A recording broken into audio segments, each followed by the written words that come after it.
Good afternoon, everyone. Thank you so much for joining. We see people coming in.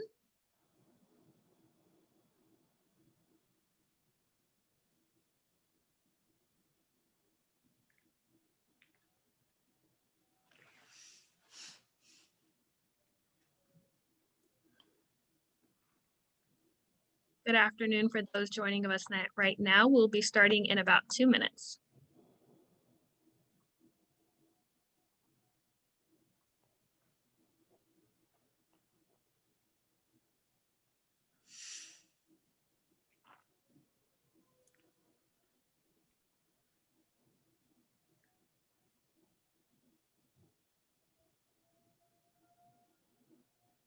Good afternoon for those joining us. Welcome. We'll give everyone a couple of minutes and we'll get started.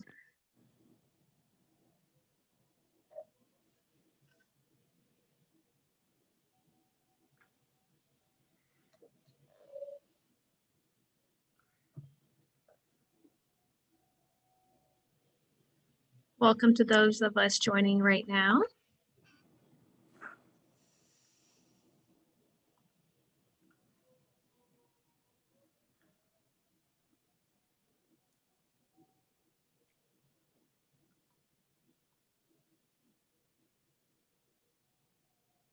We'll give everyone one more minute and then we'll begin.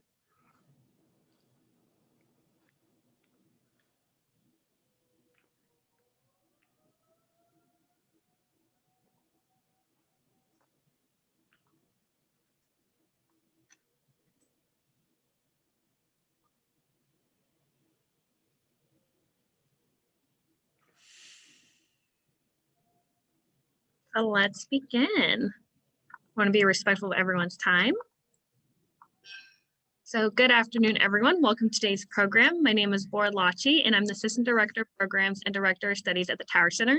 As always, we're very delighted to have you all here today. A little bit about how today is going to go. I'll introduce our moderator and then our speakers, and our speakers will present. Then we'll have a short moderated discussion followed by Q&A. So during the meantime, when you hear the presentation, please enter your questions in the chat option so our moderator can look at them during the Q&A portion. It's my pleasure to introduce our moderator, which many of y'all know him, Jim Hallfield, the Academic Director of the Tower Center. And then for our speakers today, we have Dr. Matthew Wilson. He is Associate Professor of Political Science at SMU and a Senior Fellow at the Tower Center, and also Harold Clark. He is the Ashby Smith Professor in the School of Economic, Political, and Policy Sciences at the University of Texas at Dallas. So Harold and Matthew, I will now turn over to you. Oh, and then, hi, Raleigh, how are you? And Raleigh will also be on this call, and he will be moderating our questions, and he will ask the two speakers 2 questions during the moderator portion. So please, any questions, please either send the Q&A or chat so Raleigh can look through them during that portion of the program. Thank you, everyone. Okay. Hello, my name is Harold Clark, and together with Matthew, we're going to do our presentation here on the 2020 presidential election, and I'm going to start and go for about 15 minutes, and then turn it over to Matthew to do his portion. We've got several slides here. Matthew is controlling the slides, and I will ask him to move from one to the other as we go along. So Matthew, let's go to the next slide if we could. The context of the 2020 presidential election, I think, will be familiar to virtually everyone, but it bears bears a little attention as we begin. And of course, the country was deeply polarized in terms of ideology and partisanship. This was not something new, but something that had been growing, of course, over the last couple of decades and had reached a really acute stage during Trump's presidency, as we all know. Trump's popularity, as we'll see in just a moment, ranged very narrowly in a band in the mid 40s on a 100-point scale, in terms of the percentage of people who approved of the job that he was doing. that really didn't change very much, and was quite similar to the percentage of the vote that he had achieved in 2016. I recall in 2016 he had lost the popular vote by well over 2 million votes to Hillary Clinton, but he'd been able to win the presidency by traversing a very narrow path through the Electoral College, and had won three states in particular, so-called blue wall states of Pennsylvania, Michigan, and Wisconsin, by an average of only about a little over half of 1% of the vote. And he hoped to do the same thing in 2020. It's quite clear that that's what he wanted to do. And he wanted to do it basically with a pretty traditional message of an incumbent president, namely of peace and prosperity. And particularly with regard to the economy, he was wont to emphasize that the economic record had really been a very good one in terms of stock market soaring, record low unemployment, both overall and for ethnic and racial minorities and women and so forth. And he hoped to be able to leverage this prosperity message to a victory in the Electoral College, much as he had done 4 years earlier. However, as we all know, the COVID pandemic, which started in early 2020, turned the world really upside down in so many ways, as we know, and the health emergency and efforts, the lockdown efforts to try to combat it, caused massive economic problems and serious educational and child and elder care problems, psychological difficulties, and so forth.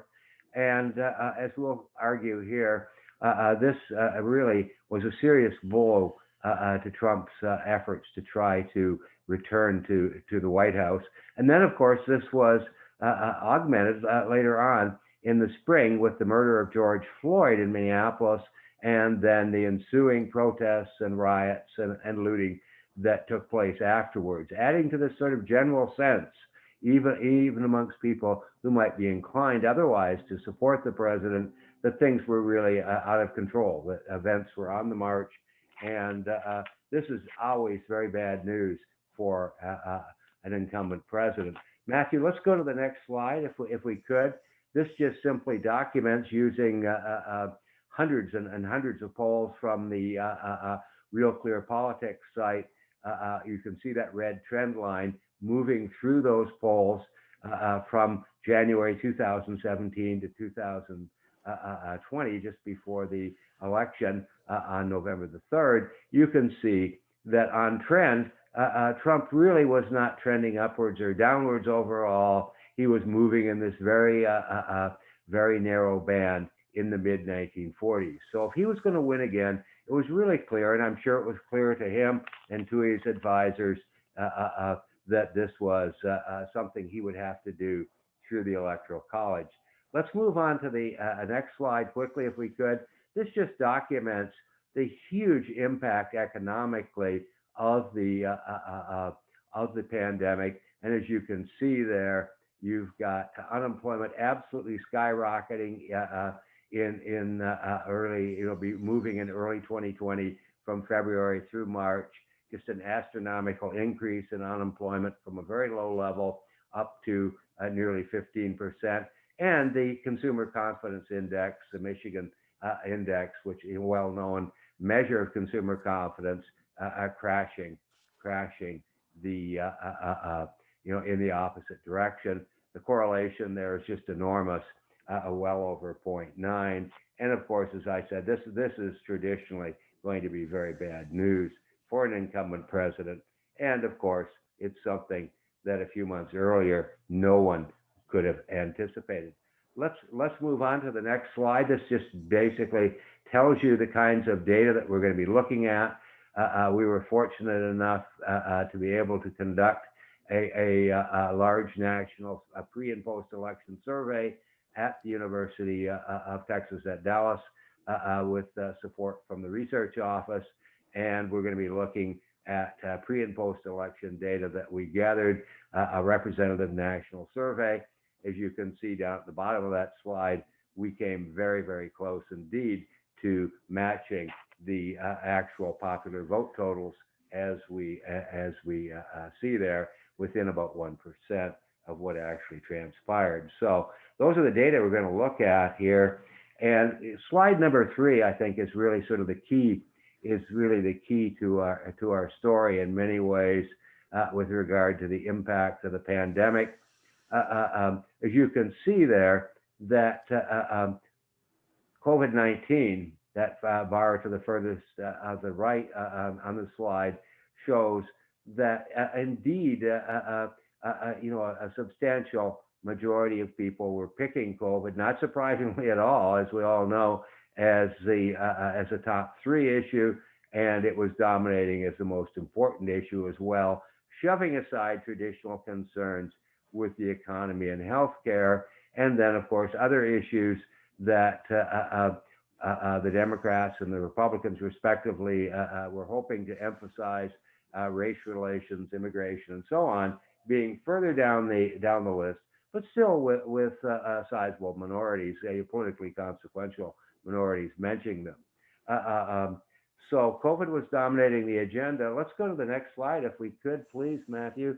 And the big story here, of course, is that people who were emphasizing COVID as their most important issue had very different evaluations of presidential performance than did other people. Amongst those mentioning COVID, only 24% approved of Trump's performance, nearly 70% disapproved, and you get exactly the opposite result amongst those who chose the economy, which of course was as we know, totally cratered by the pandemic.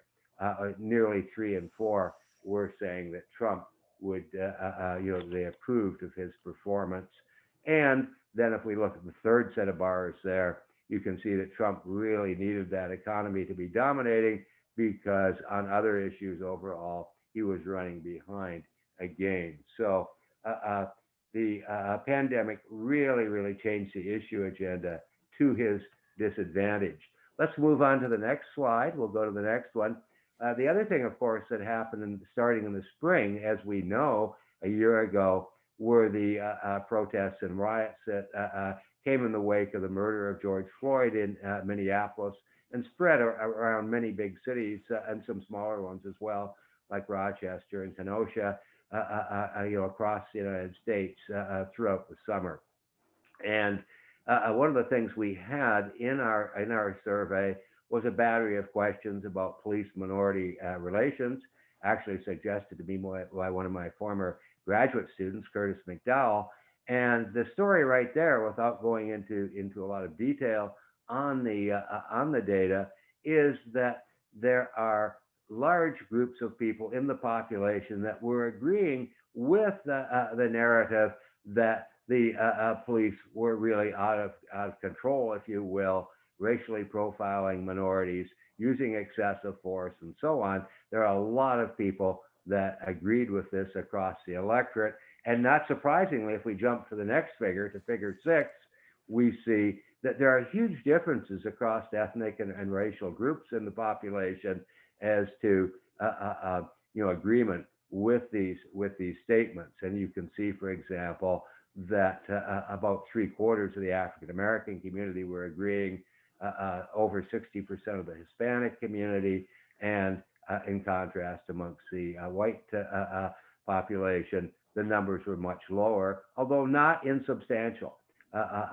46% saying police use excessive force, and well over a third saying that they racially profile. So again, this was something that Trump had hoped to do, to make inroads with minority communities. He had tried hard to do that, both through his economic arguing on the economic front, but also in terms of trying to make outreaches to minority communities in various ways to gain publicity that he was really supportive of minority communities, and hoping to pick up on the votes in those groups, again, to help him make this, traverse this narrow path to the presidency once again. And we can see from these kinds of numbers that this was really going to hurt him. Let's go on to the next slide, and this just talks about the kind of modeling, statistical modeling that we're doing here to try to see how things like the pandemic and racial relations, police-minority relations, etc., work when we control for other important, dominating kinds of factors like partisanship, ideology, and a bunch of demographic variables, doing some standard kinds of statistical analysis that political scientists do for studying voting behavior. And let's go to the next slide, which really shows, I think, one of the payoffs from that statistical analysis is you can see those very different slopes for the probability of what the model tells us, our statistical model, about the probability of voting for Trump, depending on the importance that our survey respondents accorded to the economy or COVID-19. For COVID-19, people who were stressing that, we can see the more they stressed it, the less likely they were to vote for Trump, just as was suggested by the simple analyses of bar graphs we looked at earlier, and similar to those again, amongst those who emphasize the economy, you see close to a 10% increase in probability of voting for Trump. And of course, given the narrow path that he needed through the Electoral College, so I keep emphasizing, those numbers were politically quite consequential, we're arguing. Let's look next again at figure 6. Thank you, Matthew. This looks at the probability of voting for Trump, holding other things equal at their average values as police-minority relations, perceptions of those change. And again, we can see that there's quite a sizable, indeed, increase in the probability of voting for Trump if you have positive views of police-minority relations as opposed to negative ones. And as we've seen, a lot of people, particularly in minority communities, had negative views. Let's go on to our next slide, which comes to really the kinds of things that Matthew's going to be talking about more, which has to do with how people reacted to the election. And going forward, this, of course, is very important for the health of American democracy. And the bottom line there is really, really easy to see in this slide, that there are huge differences in terms of perceptions of the honesty and fairness of the election, depending upon whether you're a Trump voter or a Biden voter. On a 0 to 10 scale, Trump voters only 2.6 on that scale, Biden voters at 8.3. So there's just an enormous gap in terms of how people have reacted to the election. And of course, Trump made and his supporters made many charges that the election was not honest and fair. And there are millions of voters who, in fact, agree with that. And so, this is a very serious kind of issue going forward. And then take a look at the next figure, which is trust in American political institutions, several important institutions, Congress, parties, the federal government, the media, and so on. And again, we see some very sizable differences and statistically significant differences between Trump and Biden voters, and Biden voters being more trustworthy. For Congress, there's a full point difference, and for the media, it's absolutely huge. And you see a similar pattern for all of the other institutions except the Supreme Court, where the two groups, our pattern is reversed. And then finally, we come to what the consequences of some of these things would be. There's a lot of people in the United States who are dissatisfied with how democracy is working in the country. Indeed, 50%, only 40% are satisfied. The rest say they don't know. Not that much difference between Biden and Trump voters. There's a lot of general dissatisfaction with the way that democracy is going. And then finally, we'll jump over to figure 9. The last thing, if we could, Matthew, move one more, and just doing an analysis again, you can see that perceptions of how the election went have very strong effects on the degree of the likelihood that someone is going to be dissatisfied or satisfied with the conduct of American democracy. And so this election, we argue, was really, the outcome was one that had effects not only at the level of incumbents and who's going to be the president, but rather at what we call, the political scientists call, the regime level, for institutions and processes that are crucial for the for the conduct of politics in this country. Let me turn it over to Matthew at this point. Matthew? All right. Well, let me, sorry, stop my screen sharing. All right. Well, hello, everybody. I just want to give a little bit of a bigger picture observations about some of the things that we can note coming out of this election.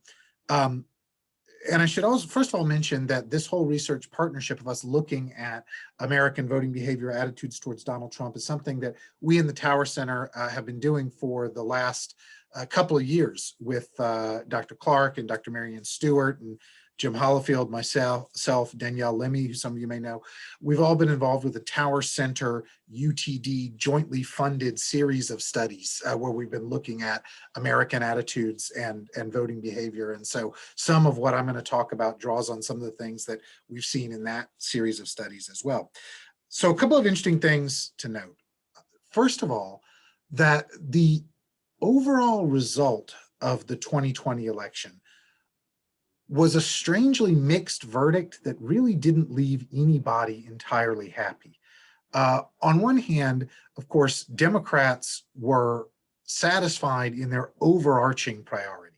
That is, they were satisfied in their overarching priority of defeating Donald Trump. So, I mean, in some sense, for Democrats, that was the ultimate bottom line.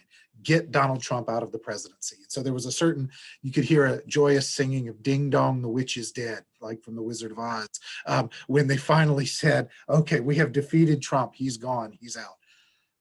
At the same time, however, Democrats fell short in some of their other key objectives. Republicans really surprised in terms of how well they did in congressional elections. No pundits going into the election expected Republicans to gain seats in the House of Representatives. The only question was, would Democrats win just a few or would they win more than that? Well, of course, as it turns out, Republicans picked up about 15 seats and are within 5 seats of, in fact, taking back control of the House of Representatives. That was a surprisingly positive outcome for them. Also, there had been a fair amount of discussion about the prospect of Democrats taking over some important state legislatures, perhaps none more so than Texas.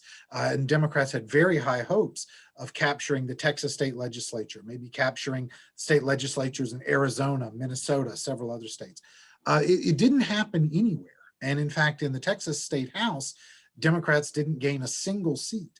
And so that was a very disappointing outcome. So what you had was Democrats winning at the presidential level, while Republicans did significantly better than expected in down ballot races, which created a kind of unusual mixed verdict coming out of the election. Another interesting thing to note about the outcome of the 2020 election were racial and ethnic voting patterns in 2020 as compared to 2016. So there are a couple of really surprising things and profound ironies about this. The most notable thing is that Donald Trump lost the 2020 election because he lost support among white voters. When you look at other groups in the American electorate, Trump actually did better in 2020 than he did in 2016 among African Americans, among Latinos, and among Asian Americans. So he gained support among Black, Hispanic, and Asian voters over the 4 years of his presidency. But he lost support among white voters, and especially he lost support among affluent, higher education white voters. So here's a great irony. Donald Trump is often described, with some justification, as a racially polarizing candidate, right? There's a plausible case you can make for that, to say Donald Trump is a racially polarizing figure. And yet, 2020 saw the American electorate the least polarized by race that it has been in multiple electoral cycles.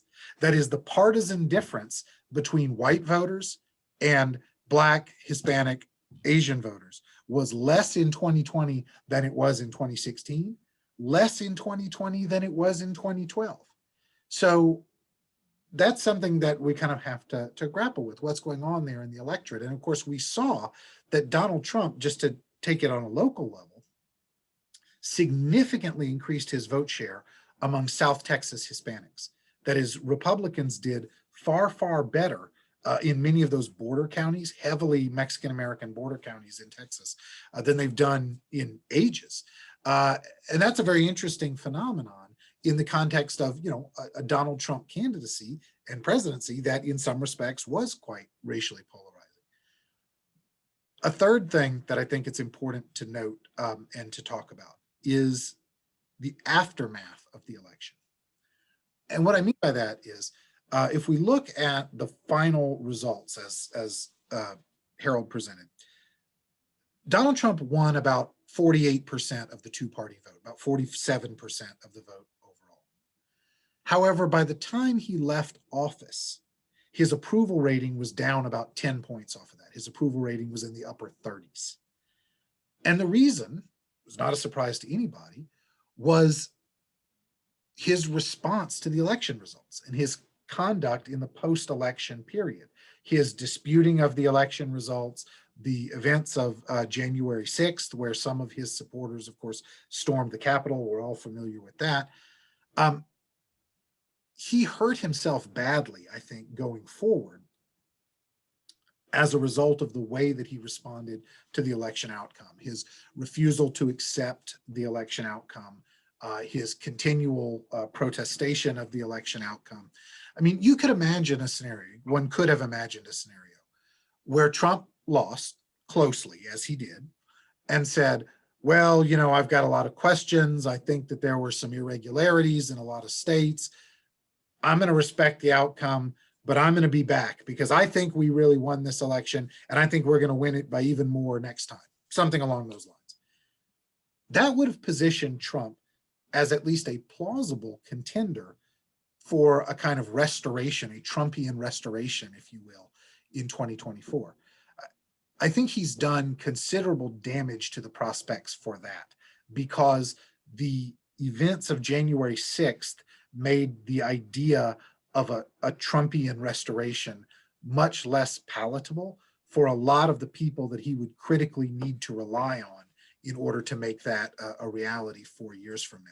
So, you know, the drop off between support from, 47, 48% of the electorate on election day versus support from 37 or 38% of the electorate by the time he actually left office, that's a critical drop off. And I think that that is a self-inflicted wound by Donald Trump and those who are close to him that really have kind of changed the prospects of what might happen going forward. That being said, as I think the data that Harold presented show very well, Trump lost the election because of COVID. I think there's if you want to make a very strong, simple, straightforward case, you can do that. That, the pandemic presented a terrible situation for him, and then he didn't respond to it particularly well. And if you think about it, this was really a crisis that was the kind of worst type of emergency imaginable for Donald Trump. And what I mean is this was a crisis that played to none of his strengths and that highlighted all of his worst weaknesses. So, a pandemic, this is a situation where you want to see the leader of the nation show empathy for those who are suffering. Empathy is not Donald Trump's strong suit, right? He doesn't do empathy well. This would have played well to someone like Bill Clinton, who could have, said, I feel your pain. I know there is suffering. Donald Trump can't do that very well. That's just not who he is. And so the empathy that would have really helped him in perceptions of his crisis management is just not there. The other thing that this type of crisis demanded was a willingness to defer to experts, right? Epidemiologists, public health people. Deference to scientific expertise, or let's face it, deference to anyone, is not Donald Trump's strong suit, right? This was not something where he was set up to succeed in that respect either. And then finally, because everybody, leaders around the world in a whole host of sectors, were confronting a kind of crisis that we hadn't seen in 100 years, right? A true global pandemic. Everybody was going to make some mistakes. And those who came off better in public opinion were those who were willing to say, we initially made a mistake. We need to recalibrate. Maybe we need to rethink some things.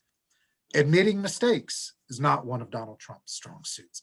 So what I'm saying is this particular kind of crisis was almost perfectly designed to sink and to undermine Donald Trump's candidacy, and it ended up doing that, right? That he was not generally perceived to have handled this well, and that cost him a lot, especially among one critical group of voters that propelled him to the presidency in 2016, and that is older white voters. If you look at where there's a big drop off in support for Donald Trump, white voters over 65 were not as supportive of him in 2020 as they had been in 2016.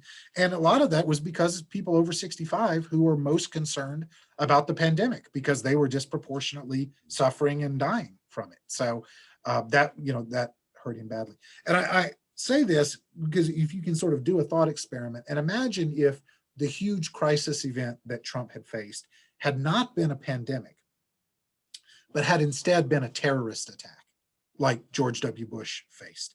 That would have played much more to Trump's strengths, right? The ability to project strength, forcefulness, nationalism, all those kinds of things would have been right in Trump's wheelhouse.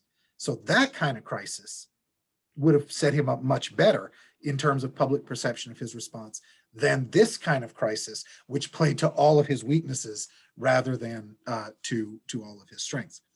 So then if we think about this going forward, what does this say moving ahead? It's going to be a fascinating test in 2022 of whether the Republican Party can stay united, stay on the same page, whether the people in the party who love Trump and the people in the party who want to kind of keep Trump at arm's length, whether they can play nice with each other and mount a united campaign to take the House of Representatives. Because if they do, historical trends would suggest they'd have a good chance. I mean, the party out of power typically picks up more than the 5 seats that Republicans would need in order to take back the House of Representatives.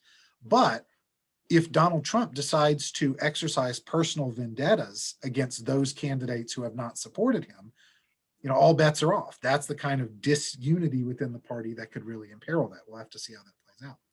The other thing, and I'll conclude with this remark, going forward, it's going to be fascinating to see whether the gains that Republicans made between 2016 and 2020 among minority voters, particularly Latinos, but to a lesser extent, African Americans and Asian Americans, whether those can be sustained.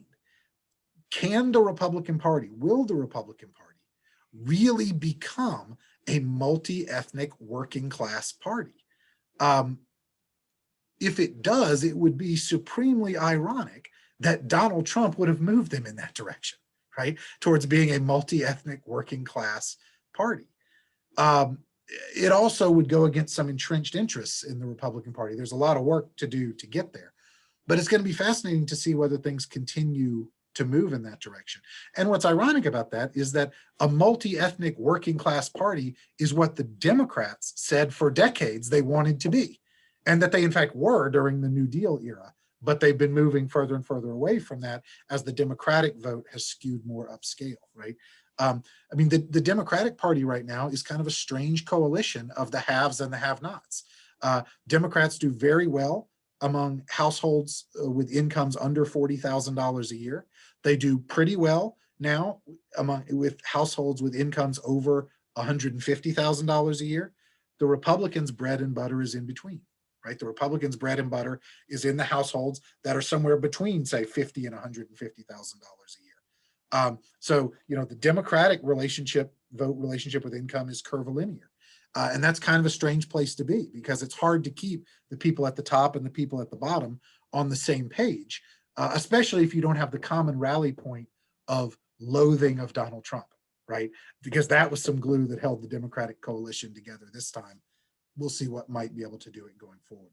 So I will leave it at that because I know that there's a bunch of questions and comments, and I know that Raleigh and Jim both have some things to say, and they'll want to moderate this discussion. Yes, I think I will weigh in first as one of the architects of putting these research teams together. And this is an example of great collaboration, I would say, between sister universities, UTD and SMU. We've got two great scholars of public opinion, voting behavior here. One of whom I might add was my teacher many, many years ago at Duke University. Harold Clark taught me a lot of the things that I have used in my own career. So we're grateful to them. But I just want to interject one or two things here before we move to Raleigh, who's one of our best students, to ask some questions. And Raleigh has taken on the not unenviable task of trying to sort through all the chat questions. So if we don't get to your questions, you can blame it on Raleigh here. He's trying hard to keep up. But Matthew and Harold, I mean, one question I think we really have to wrestle with, and Matthew touched on this just a little bit, it is these 2016 and the 2020 elections were incredibly different in some ways. They were very new, but Matthew just said, but in the end, they weren't that different. You know, the electorate was not that polarized. So, and I wanted to point out that we've got a larger study, much larger sample here with the CCES data, looking at the 2018 midterm elections and the 2020 elections. And Matthew and others, we've been working on a paper that one of the things that's very different is we've seen a new kind of nationalism that is more and more prominent in American politics. And Matthew has developed this great indicator of what it is to be a true American. And when you put those into the models, we actually see that it explains a lot of the difference in voting between whether you're voting Democrat or Republican. So I'd like to get Matthew in particular to pull him out just a little bit on, you know, is that the thing that's really new, really different? And I think Matthew also touched on the incredible paradox of having, you know, such high turnouts, you know, whites to some extent abandoning Trump, minorities voting a bit more for Trump, and then the difference between the up ballot and the down ballot, you know, which is still, I think, something we have not understood very well. So those are just a few of my comments. I think I will now turn it back to Raleigh so he can weigh in, and he's going to try to, you know, get some of these questions on the table. I'll stop there. Definitely. Oh, I think our fantastic panelists have been a fantastic information. We do have lots of questions in the chat, so I'll ask just one. And Dr. Wilson kind of hits it on this, but Trump definitely could have done things differently in terms of accepting it and trying to position himself for a return to power in a later election. What do you think the future is for the Republican Party in terms of if Trump doesn't make another run? And you did note that they did make some perhaps better than expected gains in the House, but what is their kind of strategy or potential in the future to try to retake the presidency or regain political power when lots of media outlets and political commentators basically saying that the Democrats will have the full run for a while now, given this past election cycle and given Trump's past 4 years and all the different events that have happened, including election fraud, things like that, and an accusation of election fraud in this election, without further polarizing and already barely hanging on in tenuous American population and citizenry. Harold, you want to start? Well, I think two words, might describe the American future at the presidential level, and that's Ron DeSantis.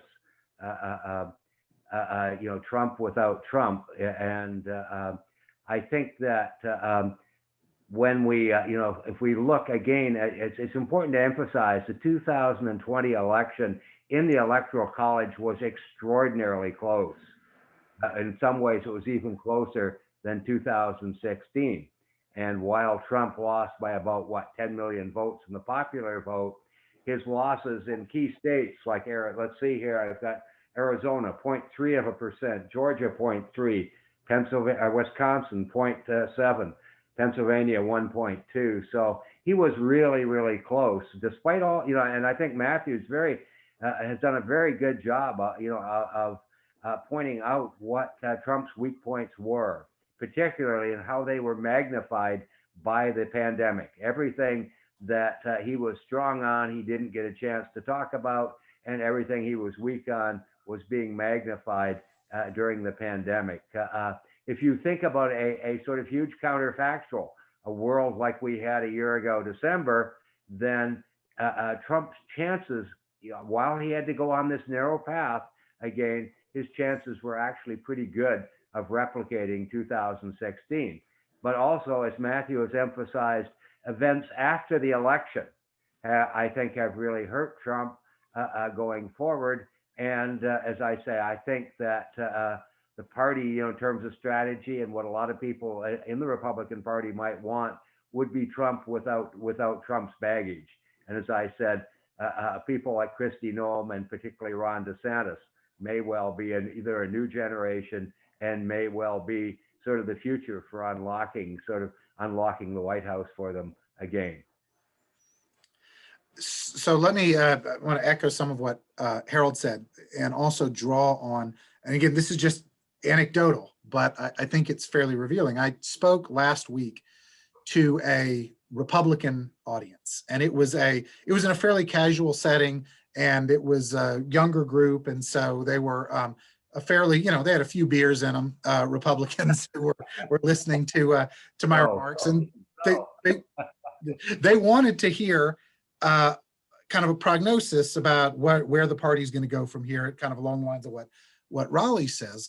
And the point that I made was that the trick for the Republican Party going forward is, of course, they've got to find candidates who can retain the Trump base and be acceptable to the Trump base while not alienating those upper income, more educated suburban white voters that deserted Trump in 2020. Now, that's easier said than done. That's kind of a fine line to walk, to be that person who can do that. And I think that the events of January 6th made that a finer line to walk than it was before. So, I mean, this is not saying this is what you need to do, is not the same thing as saying, and you can easily do it. But here's the anecdote based on this. So as I was talking about this with this Republican audience, and I was throwing some names out there of people who I suggested were trying to do this, right? Who you might plausibly imagine could be acceptable to the Trump base, but also have more kind of mainstream appeal and credibility. Some of the names I threw out there got boos. I mentioned Marco Rubio's name. Boo, they didn't like that. I mentioned Nikki Haley's name. Boo, they didn't like that, okay? The name that got a lot of head nods and some applause was the one that Harold threw out there, was Ron DeSantis. That Ron DeSantis seems to be somebody who has street cred with the Trump base, but while he's certainly pugnacious and controversial, he doesn't have all the baggage that Donald Trump accumulated post-election, right? So right now, him or someone like him, he might be the person who could walk that fine line. So that's at least a name to watch going forward in terms of Republican circles and who might come to the fore. Well, now we're going to tend into some of these audience questions.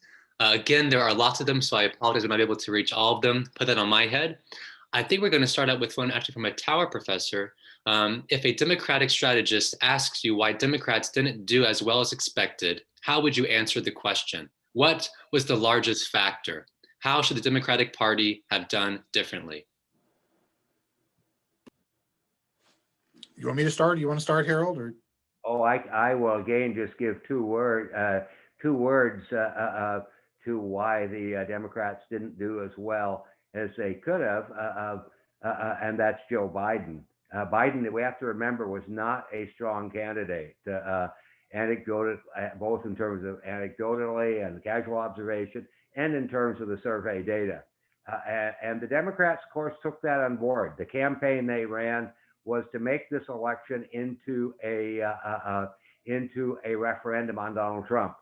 And Biden was able to do something that presidential candidates usually can't do, and that was to simply hide in his basement and say, okay, well, it's COVID, I can't be out. We've got to follow the science, so I've got to stay out of the way.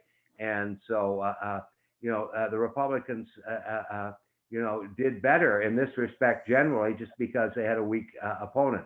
That said, again, the COVID pandemic created the context in which that kind of strategy would work. And of course, it works really well with a highly polarizing candidate from a minority party, such as Donald Trump, as we've been talking about. So that's what I'd say.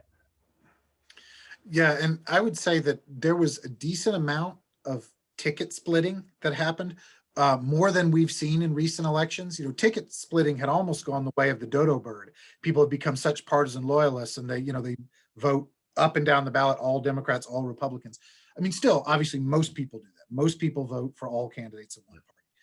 But this time in particular, we saw an appreciable minority, especially of those affluent white suburban voters who split their tickets, who voted for Joe Biden while voting for a Republican candidate for Congress or for their state legislature.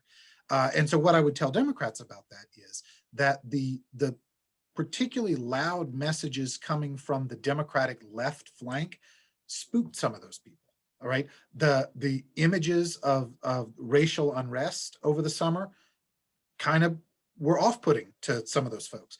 The open talk about socialism and radical social transformation coming from some on the Democratic left was off-putting to some of those white suburban voters. So there was enough of those people who said, okay, I'm repudiating Trump, but I'm not going all in for what I perceive as a Democratic Party that's moving pretty decisively leftward. I think that's what accounts for the discrepancy between the presidential outcome and the down ballot outcomes. And I think that was, look, in Democratic strategists afterwards, particularly Democratic candidates who lost or who barely won in swing districts, they had some really choice words for the people who kept saying, defund the police. That was not a slogan that worked well for Democrats, right? In a lot of these swing districts, because people living in suburban North Dallas, people living in Plano don't want to defund the police. That's not a slogan that has any appeal to those kind of suburban swing constituencies. And so I think that's part of the story of why we saw the disparate outcomes. I think that's very right, Matthew. If you see any signs up here in North Dallas, it's back to blue. Yeah. Our next question is from Adam Brown. Was the Republican Party damaged by the rise of absentee voting due to the pandemic? If so, what is the future of absentee voting in America? Well, you want me to speak? I'll speak again. First, just very briefly. Historically, increased, without talking about corruption or fraud, just simply increased turnout correlates with Democratic victories historically in presidential elections, going all the way back to the early 20th century. And that correlation's been increasing in strength over the last few decades. And so to my mind, there's very little doubt that the Democrats did benefit from the huge increase in mail balloting and absentee balloting, et cetera, that occurred concomitant with the pandemic. That really changed things. There's an upward trend in that kind of balloting over time, but it basically doubled in 2020. And I think that really helped the Democrats again at the margins, and those margins were so close in a number of these states. And as Matthews just pointed out, this was also true down ballot as well. There's close races, of course, for Congress, and so this helped the Democrats. There's no question about it.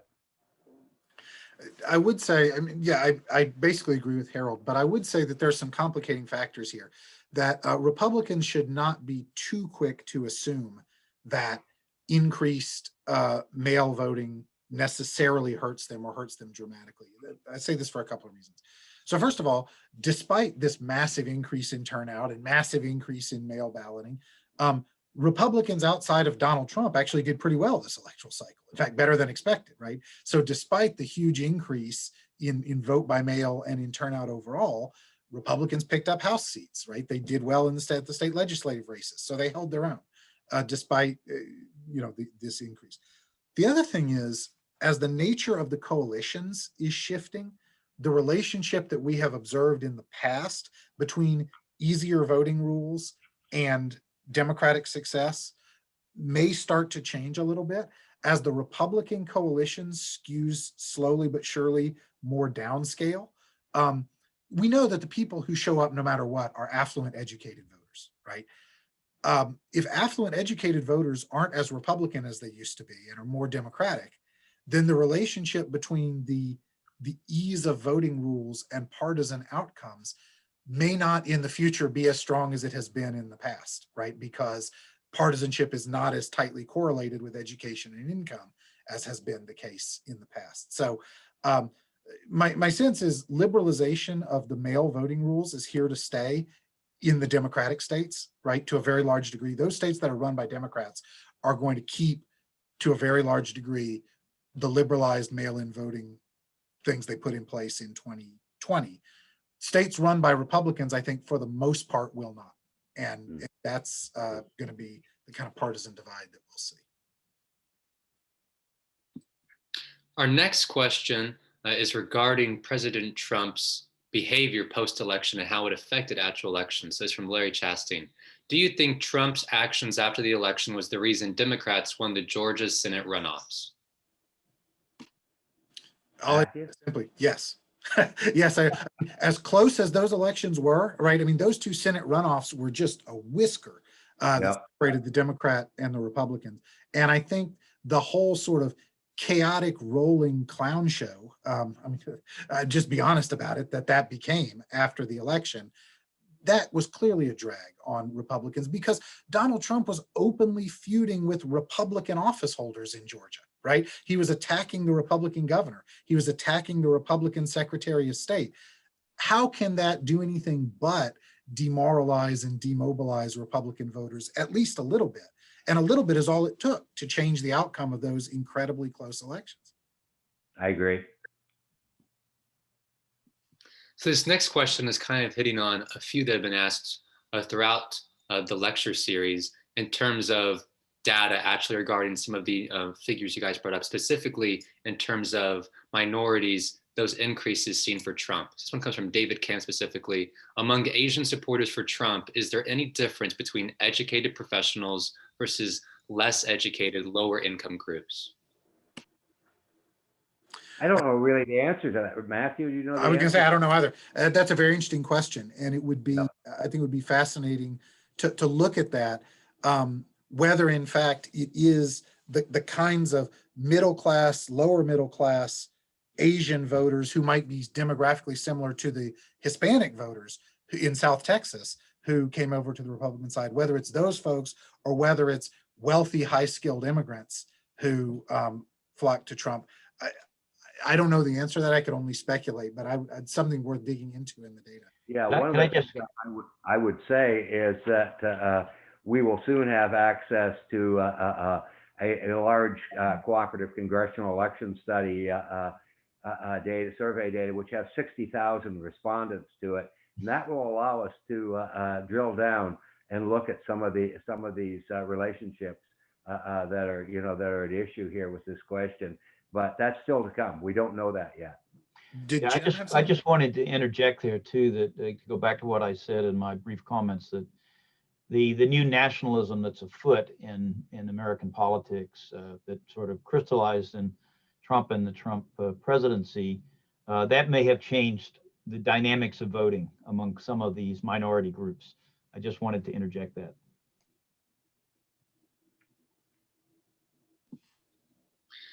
So I think this might be our last one or two questions. So one question is specifically about Gen Z. This is some of their first, they were 18, able to vote. How do you think they will play a bigger part in elections in the future, given their political leanings, social media uses, different generational attributes, et cetera, especially as we begin to see more of these elections taking place and, as you've seen, higher and higher turnout over the years? This is a challenge for the Republican Party going forward because Gen Z voters are more Democratic than older cohorts. In part, the reason they're more Democratic is because they're more ethnically diverse, right? I mean, a significant part of the apparent age gap in voting is really a race gap in voting, because if you look at the ethnic composition of Americans under 25, it's significantly different than the ethnic composition of Americans over 65. And so, you know, there are confounding age and race effects going on here. But Trump's campaign was not really from 2016, from when he first came down the golden escalator at Trump Tower. His campaign was not really calculated to resonate with people under 25, and that's something that the Republican Party is going to have to really think about going forward, to be able to tell a compelling story of why their policies are better than those of the Democrats for this young age cohort. And they haven't really, I think, settled yet on a winning strategy for that. I think that's right, Matthew.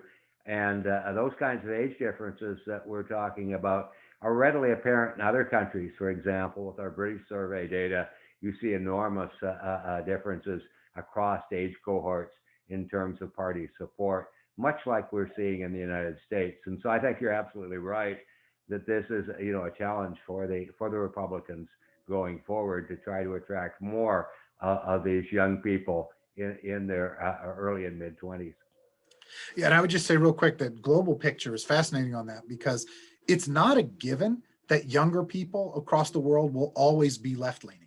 Okay, that's the pattern in the United States and in Britain right now, that the younger people are more left-leaning. But there are some societies in continental Europe where actually it's younger people who are disproportionately attracted to right-wing nationalism. So, different kinds of movements can appeal to and engage younger voters. It's not a given that they'll always be on the left, but it depends a lot on the kind of social, historical, political context of the particular country that's involved there. Raleigh, I think we can take maybe one more question if you want. Exactly. So I think we're going to end with this question. What made the flip of the 3 blue wall states? Is it because those who had voted for Trump in 2016, e.g. less educated white workers, voted for Biden in 2020? Or is it because a larger number of urban educated voters who tend to vote against Trump voted in 2020 than in 2016 due to the population increase in urban areas and or large turnout groups of urban groups such as Black voters?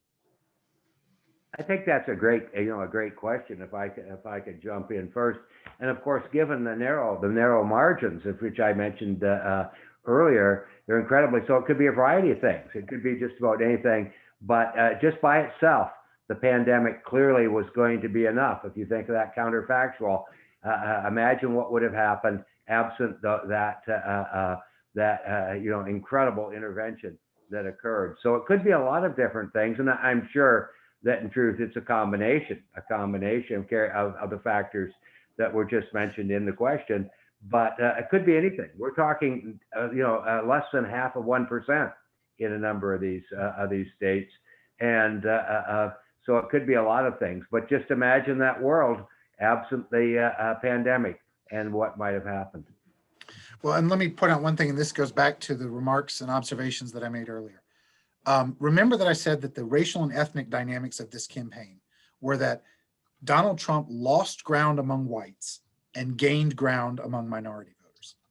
Well, think about those blue wall states: Wisconsin, Michigan, Pennsylvania. Those states are whiter than the nation as a whole, okay? Those states are a significantly higher proportion white than America in totality is. So if Donald Trump disproportionately lost ground vis-a-vis 2016 among whites, that's where that's going to show up, right? And it's largely because of the perceptions of his poor handling of the pandemic, especially among those states. Are also, they're not states that are gaining population rapidly, so they're disproportionately older, right? I mean, and that's again a core group where Trump lost some support, older white voters, because he botched the handling of the pandemic. That was deadly to him in those states. Those states have a pretty good number of older white voters. That's right. You can argue that COVID killed Trump politically, and I think that's that's not a bad hypothesis to entertain. Harold, you stole my thunder. I was going to conclude by saying that, without the pandemic, Donald Trump would have been reelected president of the United States. And I think that may be one of the major takeaways from this discussion. But as I said a moment ago, this is an ongoing project. We're going to have this massive data set coming in. There will be more analysis. The Tower Center UTD collaboration will be bringing you updates about this. So there will be more programs, more seminars, and American politics being what it is, the next election cycle has already started. So, and it's going to be an interesting 2 to 4 years, right, Professor Clark? I think absolutely, and I think Matthew would readily agree. But I want to, since we try to keep these seminars to 1 hour period, and I know Raleigh probably has to get back to class, but I want to thank Raleigh Dewan, who's one of our Tower scholars, for doing such a Solomonic job in looking through these questions. I was watching the questions. There were many, many great questions. Sorry if we couldn't get to all of them.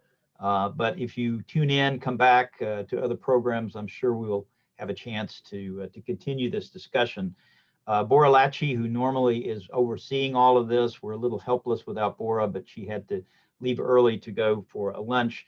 So let me, on behalf of the Tower Center and the staff here and our faculty and our fellows and our students, I want to thank you all for joining us today. And we will look forward to hearing from you and seeing you in our next program. So thanks, everyone, and have a great afternoon. Bye. Bye-bye. Bye-bye, everyone. Thank you. So long.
Oh,